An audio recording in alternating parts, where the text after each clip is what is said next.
안녕하세요. 김어준입니다. 지난 주말 카탈루냐 자치의회는 독립을 선언했고 이에 스페인 중앙정부는 자치의회 해산을 전면했습니다. 카탈루냐가 제2의 코소보가 될 수 없는 이유, 포털이 처음으로 메인에 띄운 관련 기사의 제목입니다. 코소보는 대량 학살을 경험했지만 카탈루냐는 민주적 권리를 누린 경우라 독립이 불가능하다는 내용입니다. 대량 학살 정도를 겪지 않으면 독립할 생각하지 마라. 이건 말이 안 되죠. 독립선언의 권리는 모든 인간에게 선보인권이 있듯이 그들 스스로에게 당연히 있는 겁니다. 그들의 선언을 외부에서 인정하느냐 아니냐의 문제가 그 다음 따를 뿐이죠. 그리고 그 인정 여부는 철저히 강자의 이해관계에 의해 좌우되어 온 게 국제사회의 현실입니다. 코소보는 학살을 당해서 독립이 인정된 게 아니라 러시아의 세르비아 동맹을 약화시키려는 미국의 전략적 지지가 있었기 때문 아닌가요? 그리고 그래서 코소보 독립을 러시아 중국은 여전히 인정하지 않는 거죠. 대량 학살을 겪는다고 독립이 보장됐으면 독가스 인종청소를 경험한 쿠르드는 진작에 독립을 했어야 합니다. 약소민족들이 최근 선언한 독립들 아마 대부분 실패하겠죠. 그래도 그 독립을 심정적으로라도 응원하는 게 우리 이익을 해치지도 않는데 우리 같은 식민 역사를 가진 사람들로는 자연스러운 것 같은데 이런 기사를 접할 때마다 매번 느끼는 겁니다만 왜 우리 언론은 미국이나 유럽은 어떻게 생각한다. 서구 강대국의 시선으로 바라본 분석만 있는 건가요? 저는 그게 너무 이상합니다. 기본적인 생각이었습니다. 저는 이런 뉴스가 참 관심이 많은데 월요일 어떠십니까? 안 좋아 보이시는데요. 괜찮으신가요? 졸립니다. 네, 매우. 저는 이런 뉴스, 국제, 독립 뉴스라든가 분쟁 뉴스가 관심이 많은데, 이런 뉴스를 전하는 보도를 볼 때마다 참 이상해요, 저는. 왜 이렇게, 미국이나 유럽, 특히 서구 강대국의 시선만으로 이런 사안을 보는 건지, 예를 들어서 이 카탈루냐는 스페인 영토 주권을 얘기하거든요. 영토 주권. 스페인, 국경은 절대적이다. 영토는 절대적이다. 그런데 미국도 그걸 지지하고 있고요. 근데 이제 코소보 때는 미국은 세르비아의 영토 주권보다는 코소보의 민족 자결을 응원했어요. 네. 근데 그 이유가 정반대죠, 지금하고는. 지금 이걸 그대로 적용하면 카탈루냐 독립을 지지해야지, 미국이. 예. 그러니까 지금 코소보가 인정청소를 당했기 때문에 그런 거라고 유럽엔 누군가가 얘기했더니 우리 기사가 됐는데 인정청소를 당하는 소수민족은 많아요.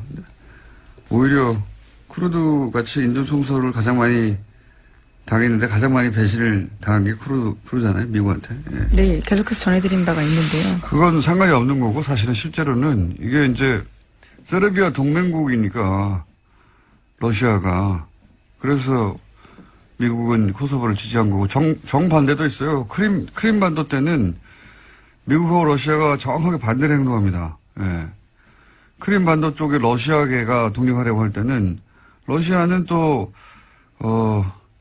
민족 자결을 지지한다고 하고 그다음에 미국은 영토 주권, 우크라이나 영토 주권 지지한다고 하고 왜냐하면은 흑해 부동항을 누가 차지하느냐를 가지고 싸운 거니까. 국제법상 무슨 대단한 원칙이 있는 것처럼 기사는 쓰는데 다 개뻥이에요. 관계들 자기들 마음대로 그때 자기들이 유리하면 지지하고 불리하면 반대하고 그러는 거죠. 강대국들은 자기 시선이 있잖아요. 자기 이익이라고 하는. 예. 우리 언론들도 우리만의 시각이 좀 있었으면 좋겠습니다. 이런 뉴스 전할 때. 항상 하는 얘기지만. 자, 첫 번째 뉴스는 뭡니까? 네, 국정원 관련된 소식 계속 전해드리고 있는데요. 오늘 아침도 똑같습니다. 박근혜 정부에서 남재준 국정원장이 소위 7인회를 꾸렸다라는 보도가 오늘 아침 한겨레 신문에 나왔는데요. 매주 수요일 회의를 열었다라는 겁니다. 여기에서 이 7인회가 검찰의 댓글 수사를 대비한 가짜 사무실을 만들고 남북 정상회담 회의록을 공개하는 등 주요 정치 공작을 해왔다라는 건데요. 이 7인회 멤버에는 어제 검찰에 출석한 장호중 전 부산지검장 등이 포함되어 있습니다. 이 양반들은 7인회 같은 걸 좋아하나 봐요. 박근혜와 7인회도 예전에 나왔던 얘기죠. 예, 그렇죠. 예. 근데 이제 남재준 국정원장도 본인이 국정원장 재직 시절에 7명을 꾸려와서 주요 사안을 결정했다 이거 아닙니까? 예. 네, 파견된 검찰 공무원 2명까지 포함해서요. 다양한 사람들이 있습니다. 대령 출신도 있고 육사 출신도 있고요. 예. 국정원의 컨트롤 타워였던 거네요. 유행인가 봅니다. 유행.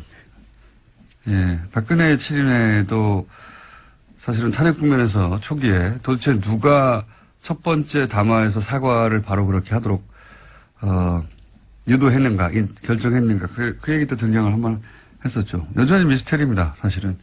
정치적 자살행위인데, JTBC 태블릿 보도 직후에. 그렇죠. 바로 다음 날. 네, 바로 다음 날에 인정했는데, 그때 인정 안 했으면 여기까지 못 왔다고 보는데, 저는.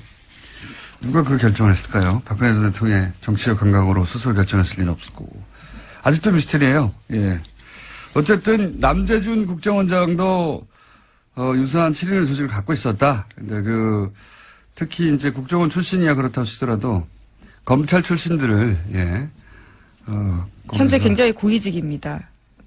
현직입니다. 게다가 예. 현직 검찰 소속으로 있는 사람들인데 그 사람들이 7인이라는 게 이제 처음으로 밝혀진 거고요. 관련 뉴스가 많아요, 여기에. 그죠? 예, 이들 국정원 파견 검사 같은 경우에는요, 국정원의 변호인 노릇도 했다라는 건데요. 조직적으로 검찰의 수사를 방해했다라는 겁니다. 특히 국정원 댓글 수사를 방해한 건데, 최근에 검찰이 이와 관련된 대응 문건을 확보했습니다. 이 문건에 보면요, 당시에 파견된 검사들이 국정원의 의견서를 써주면서까지 검찰의 수사를 방해하면서 깊이 관여했다라고 합니다. 이게 이제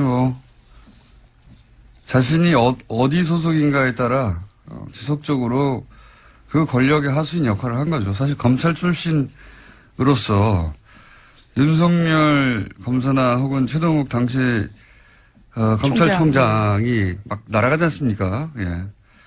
그러니까 자기가 평생 속했던 조직의 선배 수장들이 막 당하는데도 상관없는 거죠. 예. 상관없이 그냥 국정원에 가면 또 그 국정원에 충성하는 겁니다. 네, 오히려 자신의 출신 조직인 검찰의 수사를 방해하는 역할까지 하게 된 건데요. 권력의 하수인이 돼서 출세를 하고 싶었겠죠. 예. 그래서 국정원에서 댓글 수사를 하는 검찰을 가장 방해한 자들은 국정원에 파견됐던 검사들이었다. 이런 내용입니다. 예. 네, 어제 JTBC가 관련된 내용을 여러 가지 보도했었는데요. 뿐만 아니라 국정원 직원들이 재판에 증인으로 나갔을 때 이와 관련해서도 꼼꼼하게 지침을 내렸다라고 합니다. 해당 검사들이요. 네, 증인도 코칭을 한 거죠. 국정원 직원들을 재판장에 가서 이렇게 해야 빠져나갈 수 있다. 근데 이제 재밌는 건 그때 당시 재판에 출석해서 그런 증언들을 쭉 했는데 나는 모른다. 종북 세력을 대응하기 위해서 그랬다 했는데, 예. 최근에 다시 검찰 수사를 그 국정원 직원들이 이제 새로운 혐의 사실로 나왔으니까 받고 있는데, 그때 했던 말들 다 거짓말이었다고. 네, 다 실토한 거죠, 이제. 실토하고 있습니다. 예, 실토하고 있고, 그럼 그때 거짓말을 시킨 사람이 누군가 이렇게 따져 들어가 봤더니 국정원 내에 파견 갔던 검찰 출신들이었다. 예. 네. 그런 검사들이었으니까 국정원을 파견시켰겠죠, 또. 예. 속속들이 밝혀지고 있네요. 네, 그래서 지난주 금요일에 검찰이 장호중 전 부산지검장 등을 비롯해서 7명의 사무실과 자택을 압수수색했습니다. 또 주말 동안에는 이재영 검사와 서천호 전 차장, 장 전 지검장을 소환 조사했습니다. 현재는 전보 조치돼가지고요. 부산지검장 자리에서 내려왔습니다. 그게 이제 검찰 내에서도 예를 들어서 검찰 내에서 검찰 출신들이나 지검장이 굉장히 높은 사람이거든요. 예. 네, 그렇죠. 지검장 정도로 수사할 때 반발이 있거나 또는 잡음이 있을 수 있는데 이건 없어요. 예, 없는 것이 검찰 내에서도 동정을 받을 여지가 전혀 없는 것이 검찰이 수사하는데 검찰을 수사를 방해하려고 가짜 세트를 만든 거 아닙니까? 지금 그걸 했던 사람들이라는 거죠, 지금. 예. 세트로 가짜 사무실을 만들어 놓고 가짜 서류를 잔뜩 그 안에 집어넣어 놓고 거기를 압수수색하도록 한 사람들이 사실은 그런 일을 결정하고 컨트롤 타워 역할을 하고 이제 증언을 코칭하고 하는 게 다 검찰 출신이었다. 그런 얘기입니다. 예, 그 관련 뉴스가 쭉 많고요. 근데 그분들이 지금 구속됐다. 또는 수사받고 있다. 그렇죠. 예, 이런 얘기들. 뉴스가 너무 많이 쏟아져서 도대체 누가 구속됐다는 건지. 예. 댓글 수사하고 있는데 그래서 검찰 출신들이 이런 일을 했다는 게 이제 관련 뉴스로 많이 쏟아졌습니다. 주말에. 네. 자, 다음은요. 네, 2008년 이건희 삼성회장이 차명 계좌에 숨겨둔 4조 4천억 원대 돈이 있었다라는 바를 말씀드린 바가 있는데요. 차명 계좌에 부과되어 있기 때문에 세금을 내지 않았었습니다. 당시에 금융당국의 판단이 그랬었는데요. 하지만 이 사실이 드러나자 최근에 9년 만에 금융위원회가 차명 계좌에 대한 유권 해석을 원점으로 재검토하기로 했습니다. 그래서 과세가 가능하다라는 입장을 내놓을 예정이라고 합니다. 금융위원회 주요 인사들은 바뀌지 않았다고 해요. 정권이 바뀐 거죠. 예. 정권이 그렇죠. 바뀐 유권 해석이 바뀌는 거니까요. 정권이 바뀐 것이고요. 과징금 부과 대상은 아니라고 했는데 이렇게 되면은 조 단위는 아니고 그죠? 예. 1,000억 단위 정도. 실제 이 문제를 처음 제기했던 갑자기 이런 생각이 나네요. 박용진 의원님. 예, 박용진 의원님 주장에 의하면 계산을 또 저희도 해봐야 되겠지만 이게 2조 이상 과징금까지 하면 2조 이상이 될 거라고 했었는데 과징금 부과 대상은 아니라고 유권 해석을 또 해줬으니까 이렇게 되면 1,000억대 네. 얼마나 많이 빠져나갔습니까? 2조에서. 네, 그렇죠. 이자와 배당 소득세. 예. 예, 이자 배당 소득만을 부과하는 거니까요. 근데 이 문제는 한 번 더 나오겠네요. 왜 과징금 부과 대상은 아니냐. 과징금을 부과하면 실제로 총 4조 얼마가 남겨 있었는데 거의 다 돈이 없어질 수도 있다. 그런 얘기도 있었거든요. 90% 세율을 적용할 경우에 대한 이야기일 텐데요. 오늘 최종구 금융위원장이 국회 국정감사 나오기 때문에요. 이 문제 다시 따져 물을 것으로 보입니다. 그러니까요. 예. 자, 실제 얼마나 부과될지 관심 있게 지켜봐야 되겠습니다. 그리고 이제 깜빡 잊었는데 원세훈 아까 댓글 이야기할 때 원세훈 원장이 국정원은 불법적으로 일을 해야 한다 이런 얘기를 했다고 했잖아요. 그죠? 네, 관련된 소식이 또 주말 동안 전해져서 화제가 됐었는데요. 댓글 공작 등 혐의로 구속된 유성욱 전 심리전단장의 발언입니다. 자신이 수감되기 전에 장문의 글을 남겼는데 이를 경향신문이 보도한 겁니다. 그러니까요. 원세훈 전 원장이 어떤 이야기를 했는지에 대한 폭로인데요. 내용을 보면 이렇습니다. 적법 범위 내에서 일할 것 같으면 국정원이 무슨 필요가 있느냐. 국정원은 법을 초월해 일할 수 있어야 한다. 이렇게 강조했다는 겁니다. 국정원이 다른 국가와 첩보 전쟁을 하면서 그런 경우가 있을 수는 있겠지만 이게 이제 국민들을 상대로 댓글 다는데 이걸 적용했다는 거죠. 예. 그렇죠. 자국민 대상으로 불법적인 일을 해야 된다라고 아예 지시했다라는 거죠. 이건 그럴 법한데 제가 폭로한 장문에 글에서 주목했던 부분은 뭐냐면 원세훈 원장이 재임 기간 중 지나치다 싶을 정도로 사이버 업무에 매달렸다 이런 기억이 있다라고 하면서 이제 쭉 썼잖아요. 다음 아고라를 잡아야 된다느니. 근데 이건 제가 지난번에 한번 얘기한 것 같은데 이렇게 원세훈 원장의 사이버 업무에 매달린 이유 자체가 이명박 전 대통령 때문이에요. 예, 이명박 전 대통령 취임 초기부터 청와대 행정관이 근무하는 사무실에 내려와서 여기저기 댓글 달라고 직접 지시했다고. 이건 제가 이명박 정권 초기에 들은 이야기입니다. 초기에. 대통령이 무슨 행정관 자리에 와가지고 등 뒤에 서가지고 여기 기사에 댓글 달라고 했을까 싶은데 그랬다고 합니다. 그랬다고 그때부터 본인과 관련된 기사의 댓글에 대단히 민감했다. 댓글에 대한 집착을 보여주는 장면이에요. 네. 원세훈 원장의 집착이 아니라 이명박 전 대통령의 집착이었다고 저는 알고 있습니다. 그것이 뜻대로 안 되자 결국은 국정원을 그렇게 조직적으로 초반에는 그러니까 청와대 행정관들, 청와대 내에서 일부 행정관들이 그런 댓글 작업을 하다가 규모가 감당이 안 되니까 결국은 국정원이나 사이버 사령부로 그렇게 조직이 외부에서 전문적으로 커진 것이 아닌가라고 저는 추정하는데 여기서 확실한 것은 어쨌든 임기 초기에 행정관 근무하는 데 내려와서 PC 뒤에 서서 그 일을 당했다는 사람으로 으로부터 저는 건네들은 이야기입니다. 이거. 예, 그렇다면 이제 원전 원장이 입이 주목될 수밖에 없는데요. 이명박 전 대통령이 시켰다라는 진술만 남아 있는 겁니다. 글쎄요. 자신이 형을 살고 나서 그 다음 삶을 어떻게 그릴 것인가에 달려 있겠죠. 예. 이미 형은 확정됐으니까요. 네, 뭐 아직 2심이긴 한데요. 사실상 확정입니다. 하나, 둘 정도 더 할 수 있을 것 같습니다. 예, 뭐가 있나요? 또 다스와 관련된 비자금 조성 의혹 문건이 나왔습니다. 2008년에 차명으로 보이는 10여 개의 개인 계좌에서 다스로 120억 원이 옮겨졌다라는 JTBC 보도 내용입니다. 이 내용은 저희가 잠시 후에 이 내용 전문가들이 두 분 있어요. 조진우 기자하고 안하고 총장이. JTBC가 급하게 아침부터 단독을 한 내용이죠. 예. 간단하게 정리하면 2008년에 개인 명의의 계좌 43개가 다스로 옮겨졌다 이런 내용인데 이 문건 자체가 주진우 기자가 사실은 들고 나왔던 문건 제가 이 방송에서 얘기했던 내용입니다. 예. 네, 분홍 보따리에 쌓여져 있던 그 문건이죠. 네, 이건 자세한 얘기는 잠시 후에 하기로 하고요. 자, 다음 뉴스 하나 아직 2분 내 남았네요. 2개 정도 더 할 수 있습니다. 예. 네, 자유한국당이 현재 국정감사 보이콧하고 있다고 밝혔는데요. 하지만 다음 달 2일로 예정된 국회 정보위에 국정원 국정감사에는 참여하겠다라는 의사를 내비쳤습니다. 정보위 자유한국당 간사인 이완영 의원이 어제 밝힌 바인데요. 국정원 개혁발전위원회가 연일 과거사의 일탈 행위를 찾아내고 검찰에 고발하고 있다면서 이 문제를 제대로 따지겠다라고 밝혔습니다.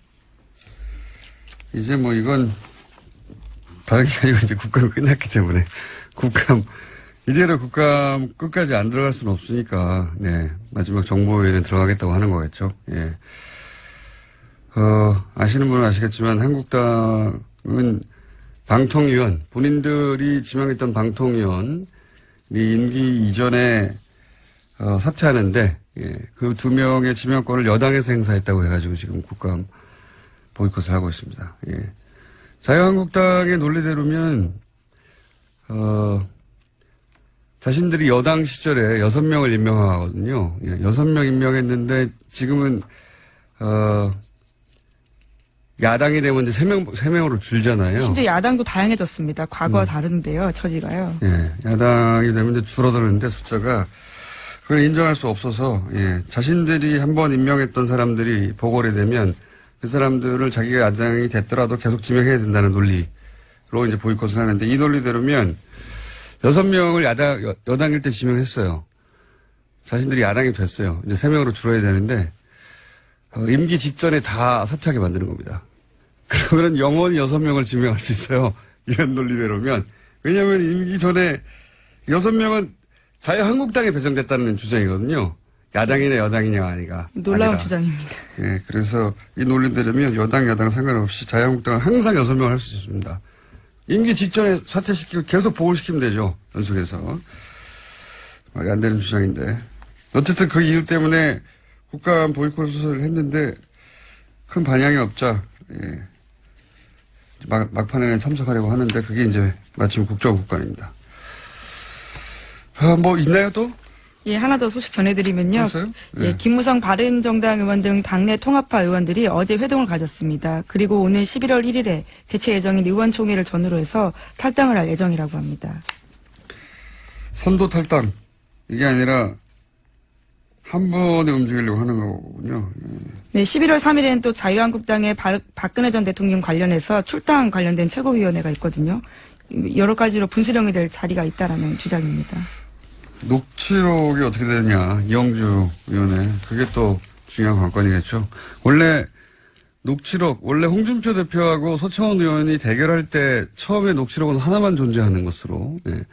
그 녹취록의 내용을 각자 자기가 유리한 방식대로 얘기하는 것으로 이렇게 이해가 됐었는데 이용주 의원이 등장하면서 양상이 좀 달라졌어요. 이용주 의원은 홍준표 대표는 그 재판 시작되기 전에 돈을 전달했다고 하는 사람, 그 사람은 서청원 의원 사람인데 왜 나한테 그러냐라고 항의했다고 하고. 네, 자제시키라고 전화했다라는 취지죠. 서청원 의원은 자신에게 청착했다고. 그건 뭐 같은 말로 어떻게 해석하냐에 따라 다를 수 있습니다.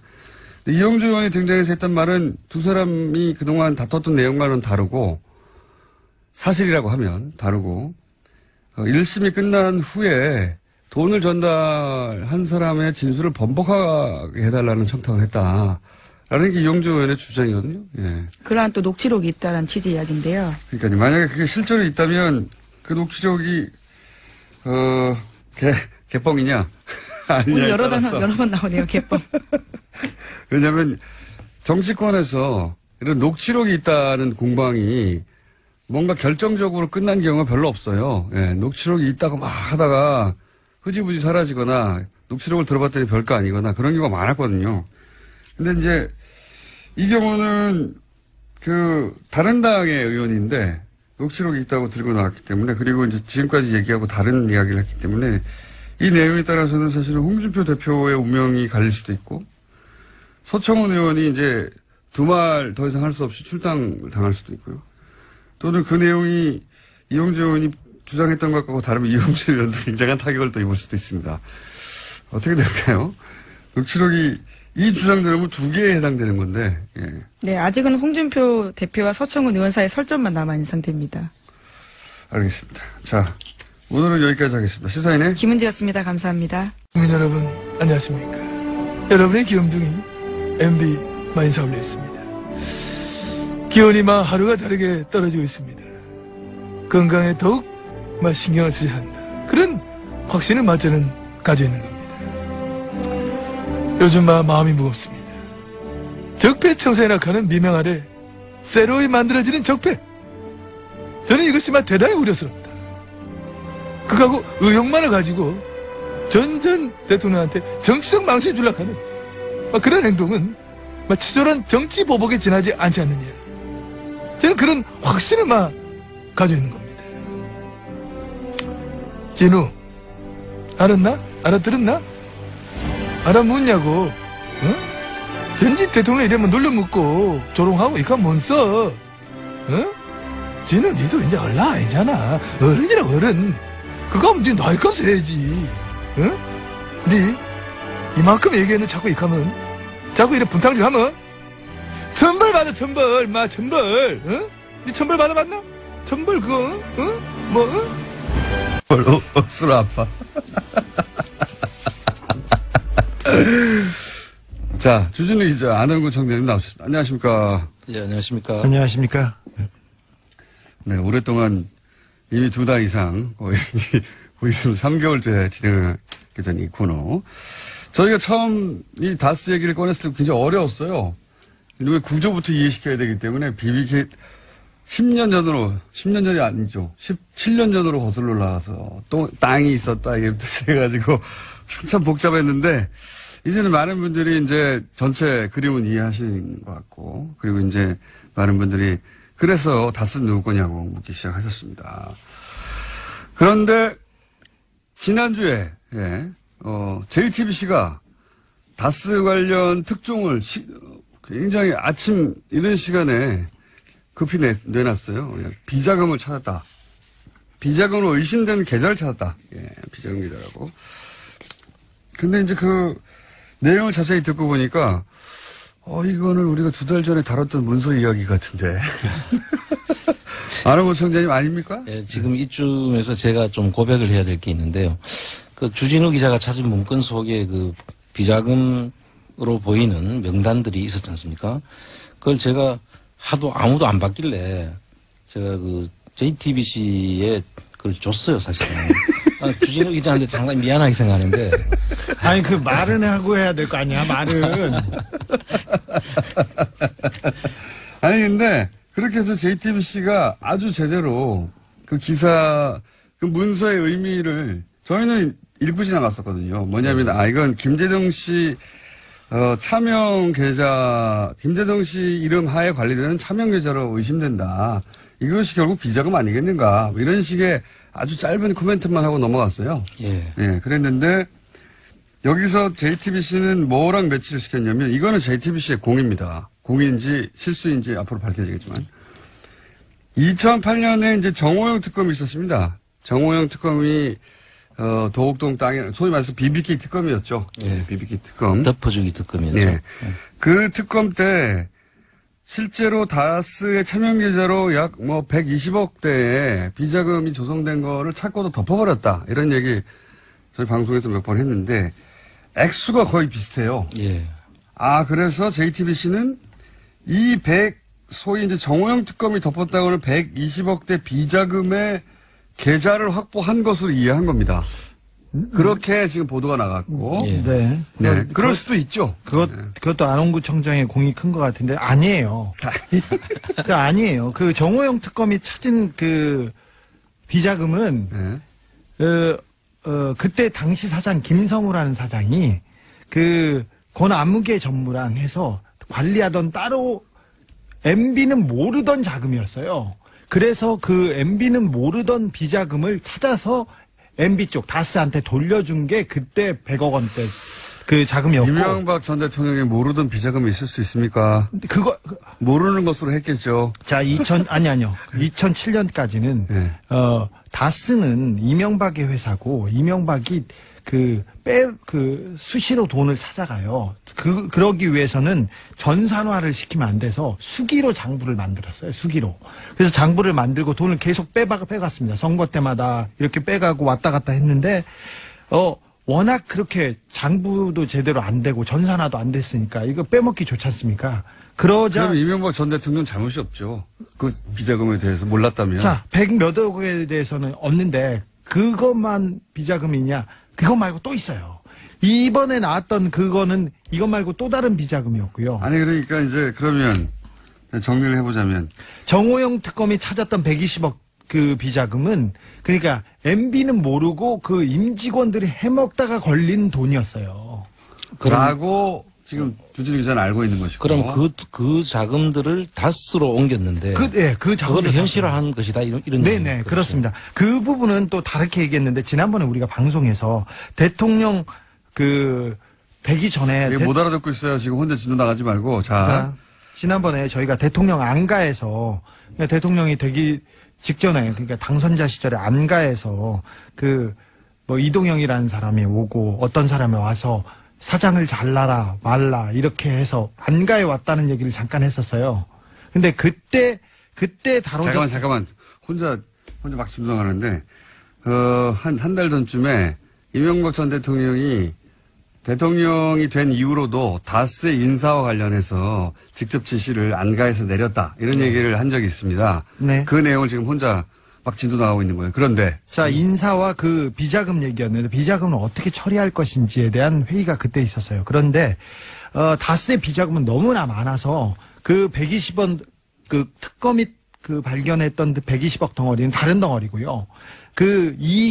이게 원장이 여기에요. 연필로 이렇게 메모하고 했던 원장인데. 그럼 그건 내한테 준 거 아닌데? 그거예요. 잠깐만 기다려보십시오. 또 새롭게 나왔네요. 이거는. 그거 아니에요? 저거 아니에요? 이거 아니고, 그때 당시. 또 다른 거예요. 그럼 여기 있어. 비자금이 여러 갈래가 있었네요. 자, 그러니까 비자금이 여러 갈래가 있고. 아니, 이런 회의는 밖에서 다 하신 다음에 들어오셔야지. 아니, 지금 여기 비자금 덩어리는 여러 덩어리가 있고 120억은 다른 겁니다. 비자금이. 잠깐만. 정리를 다시 하자면, 이게 무슨 얘기를 하고 있냐면요. 못 알아들어요, 이렇게 가면.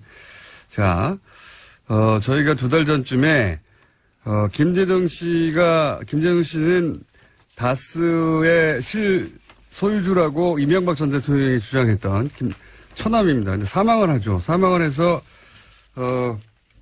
사망을 했을 때, 김재정 씨와 몇몇의 차명으로 관리된 계좌가 40개 이상 있었어요. 예. 그 계좌에서 약 120억이 회사로 들어갑니다. 다스 회사로.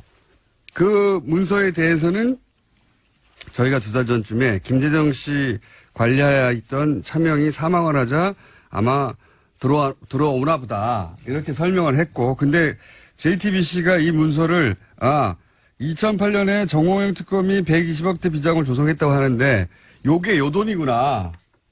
라고 추정된다고 보도를 했어요. 했으나 제가 설명 좀 주진우 기자의 주장은 그 돈은 그 돈대로 따로 있고, 예.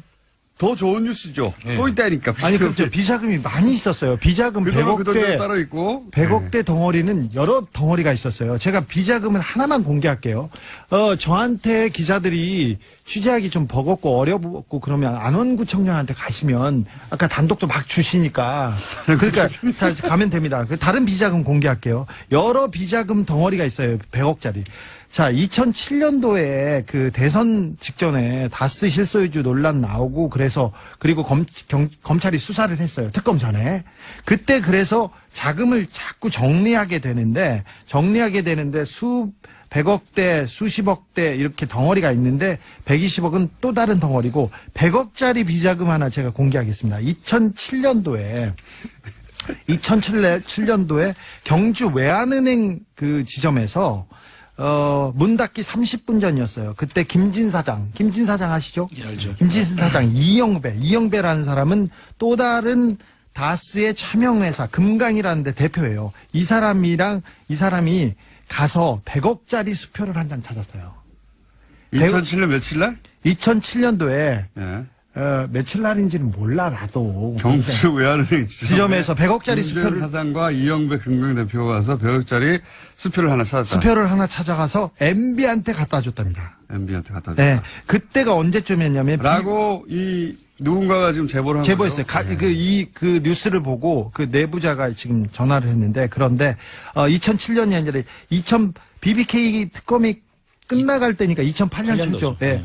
2008년 초였고 꼬리볶음탕을 먹기 2, 3일 전이었다고요. 구체적인 날짜를 하고 있습니다.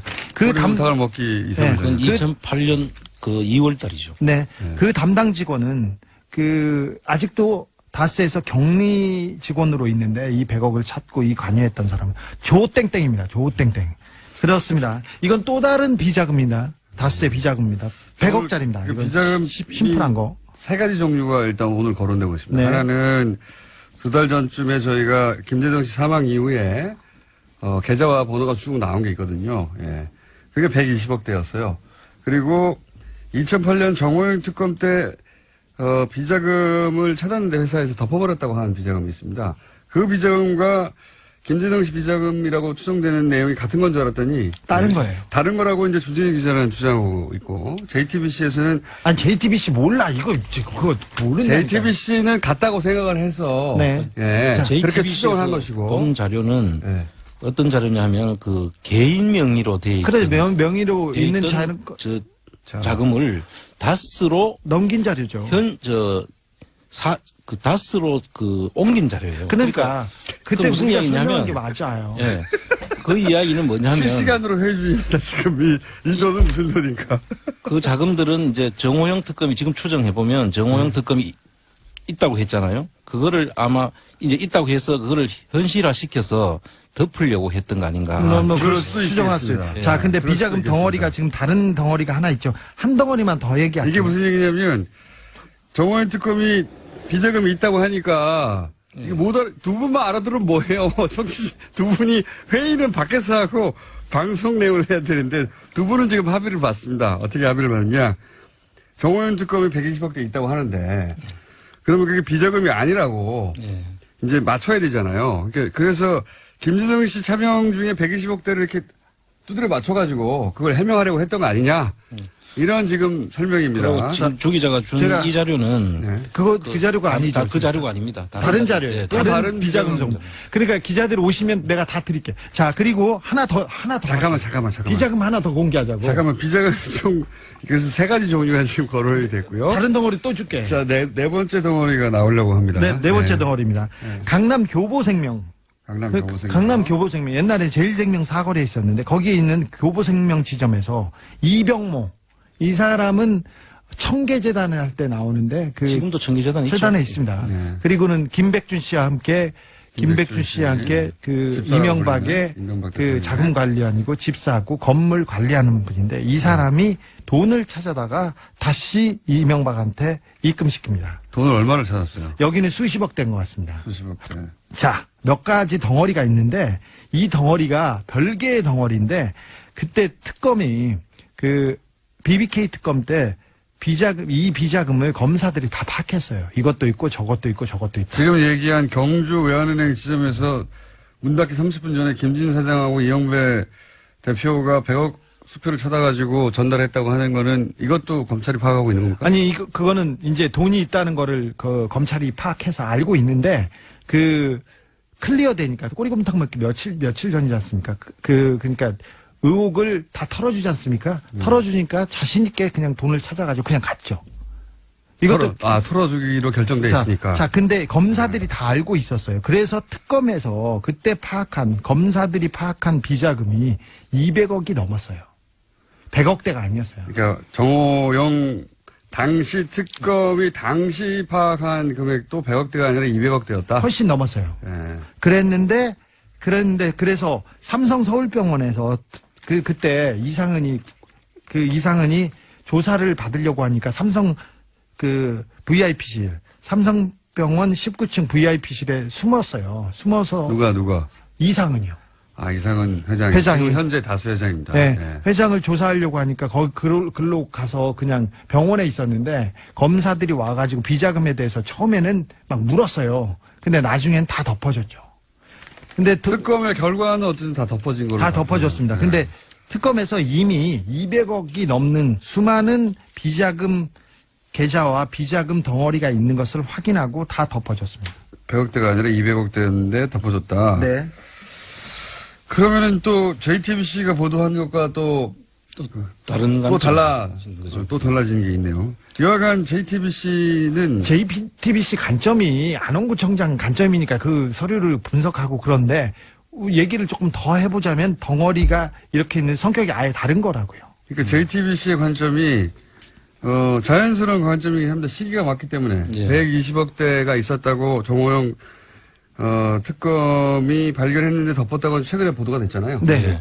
그 금액과 이 금액이 대충 거의 비슷하기 때문에. 거의 맞는데, 예. 거의 맞아서 그래서 다스에서 해외에 있는 계좌들을 가지고 120억을 만들었을 수는 있어요. 근데 하지만 그때 정호영 특검이 120억 원대 비자금이 나왔다는 거 한 것은 MB 몰래 딴 주머니 찬 다스의 임직원들이 만들어 놓은 비자금이었어요. 그러니까 또 다른 비자금 덩어리였던 거죠.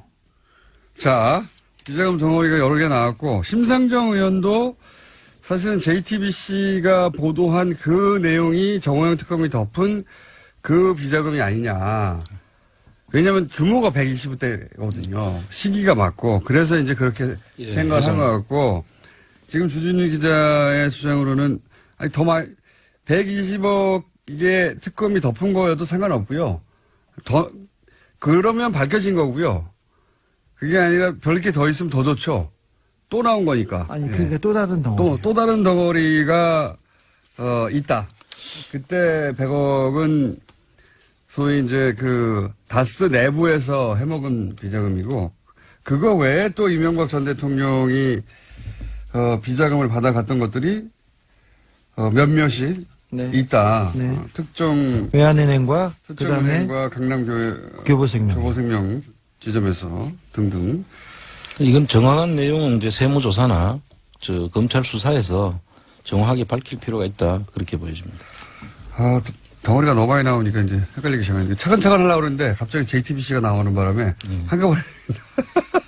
당시에 2007년도에까지는 다스에서는 그런 큰 회사에서 장부가 수기였어요. 그러니까 그냥 종이로 써가지고 이렇게 갖다 놓는, 다음 주에 제가 수기 장부를 하나 이렇게 샘플을 가져올게요. 장부에서 찾아와서. 그런데.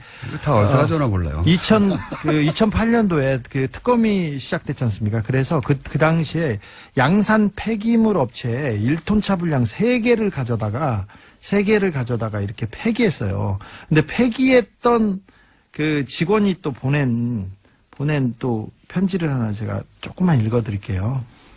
2007년 10월에서 11월에 MB가 대통령 선거하기 전에 BBK 주가 조작 사건과 다스 실소유주 사건들로 검찰 조사가 있었는데 자료를 숨기기 위해서 어떻게 했냐면은 다스에서는 모든 장부를 태웠대요. 근데 어떻게 샀나 이제 다 태워가지고. 회사에서는 도저히 다 태우기가 어려우니까 1톤 트럭 세대 분량으로 회사 관련 서류를 부산 관련 양산국도변 고물상에 옮겨가지고 파쇄해가지고 처분하였습니다. 그때 당시 권 부장, 권 전무, 문 부장, 손대리 협의하에 자료를 옮기고 폐기하였는데 그때 자료 중에는 공문 형식으로 된 BBK 관련 자료와 돈을 주고받는 영문 서류가 있었고요. 맨 마지막에 이 서류에는 MB의 사인이 있었다는 겁니다.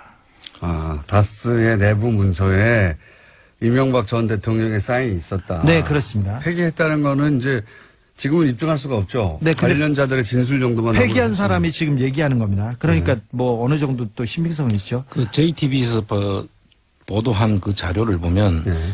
개인 명의에서 다스 명의로 갔기 때문에 그 자금의 원천을 따라가 보면 금방 이게 어떤 자금인지를 알 수가 있습니다. 지금 폐기해도 그건 명백하게 지금 계좌번호까지 다 나타났거든요. 그렇죠. 근데 이게 참 재밌는 게 보통의 비자금은 회사에서 밖으로 나가는 겁니다. 이 비자금은 밖에서 김재정 씨 사망하자 밖에 개인 명의로 있던 게 회사로 들어와요. 예. 이상한 흐름이에요, 굉장히. 그것도 비자금으로 이렇게 물론 비자금이죠. 그렇죠. 빼돌린 정상적이지 않은 돈이니까. 그렇습니다. 개인 명의로 돼 있던 걸 다스로 옮겼기 때문에 금융실명법도 위반이죠, 그 당시에. 네. 비자금이 많으니까 참 좋네요. 자꾸 나와가지고. 그렇죠. 이야기거리도 많고. 그러면 당시 BBK를 수사했던 정호영 특검 소속의 혹은 BBK 관련 수사를 했던 검사들은 지금 뭐 하고 있나요? 난 지금 현직에 거의 있습니다. 근데 이분들이 그냥 수사하면 됩니다. 뭐 압수수색 하지도 않고 옛날에 있었던 걸 캐비넷에서 꺼내서 그냥 하면 됩니다. 그래도 그분들이 다시 BBK가 수면에 올라오는 것을 상당히 부담스러워하겠죠. 하고 있었던 것 같아요. 이게 이분들은 BBK 수사가 제대로 잘 됐다고 생각하는지 아닌지 몰라도 최소한 주장을 현재 하고 있는 분들이거든요. 잘 됐다. 예. 그러니까 일단 수사가 어려워요. 일단 이 BBK와 다스의 진실이 밝혀지려면 이 검사들의 양심 고백, 국정원에서 검사들이 진실을 막았던 것처럼. 그런데 어떻게 막았는지 제 사건에서 사실 좀 알 수 있어요. 당시 BBK 수사의 정점에 최재경 전 민정수석 그리고 김기동 검사 많이 거론되는 분들이죠. 네. 이 김기동 검사하고는 주진우 기자도 안홍구 청장님도 인연이 있지 않습니까? 근데 저는 원고 피고 관계였어요. 네. 이 사람들이 저를 다 고소해가지고요. 전 제 수사를 해서 저를 구속시킨 사람이죠. 이 김기동이요? 그런데 이 사람이 어떻게 하다 보면 이게 다 이렇게 연결이 됐어요. 그 당시에 BBK 했던 분인데 저를 한 번도 조사도 하지 않고 한 번도 나오라고 이야기도 없이 원래 바로 최순실 비자금 찾으려고 등장하신 출연을 시작하신 분인데 하다 보니 이렇게 BBK로도 다 연결돼 있어요. 예. 연결됩니다. 그 당시 BBK 수사검사들이 최재경, 김기동, 김우곤, 장영섭, 배종혁, 최성원, 박철웅, 박광배, 김양수, 김영석 다 지금 굉장히 좋은 부서에 다 있습니다. 그 중에서 김기동 검사하고는 인연이 특별하시다고. 그렇습니다. 네. 국세청에서 저를 청부 수사를 시켰고요. 그 당시에 이현동 당시 차장이 서울지검장인 노황균 씨한테 찾아갔다는 이례적으로 갔다. 근데 그때 제 수사를 시키기 위해서 같은 것으로 이제 추정이 되고요. 그래서 그걸 수사를 한 사람이 김기동 씨인데, 김기동 씨한테 그 당시 최재경 씨가 김기동 씨한테 이 BBK 다시 수면으로 떠올린다. 아는 거를 수사하지 말아라고 했다는 것을 내가 조선일보 간부로부터 들은 이야기예요. 그래서 일화가 구체적으로 어떻게 된다고요? 일화가 서론이 길어가지고 어떻게 했다고요? 일화가? 이제 김기동 씨가 수사를 김기동이 담당 검사였는데 예. 김기동이 검사하려고 했더니 최재경 전 검사가 최재경 씨가 안원구 수사하지 마라. BBK 다시 떠올릴 수 있으니까 이렇게 말렸다고요? 그렇죠. 말렸다는 것을 이제 조선일보 들었다. 간부가 저한테 이야기를 해줬고요. 그분들이 수사를 하게 되면 BBK가 수면으로 떠오를 수 있다. 그러니까 건들지 마라. 이렇게 이야기를 했다는 거예요. 자, 어쨌든 구속되셨고요. 자, 김기동 검사는 1년만 갔다 오셨고 그래서. 네, 예. 네. 김기동 검사는? 네, 김기동 검사는 김경준한테 자기한테 형이라고 부르라고 하면서 형량을 네가 이명박을 빼주면 형량을 그런 뒤에 줄여줄게 있었다는 주장을 김경준 씨가 했죠. 메모에도 나오고요. 그다음에 그 이후에 김기동이 중간중간에 계속 나옵니다. 방산비리에도 나오고 다른 데도 나오는데, 지난번에 140억이 다스로 갈 때, 그 당시에 김경준 씨가, 에리카 누나가 언제 군방 들어갈 테니까 잘 봐주세요. 그렇게 편지를 썼던 사람이기도 합니다, 김기동. 그렇죠. 예. 주진우 기자, 안하고 총장이었습니다.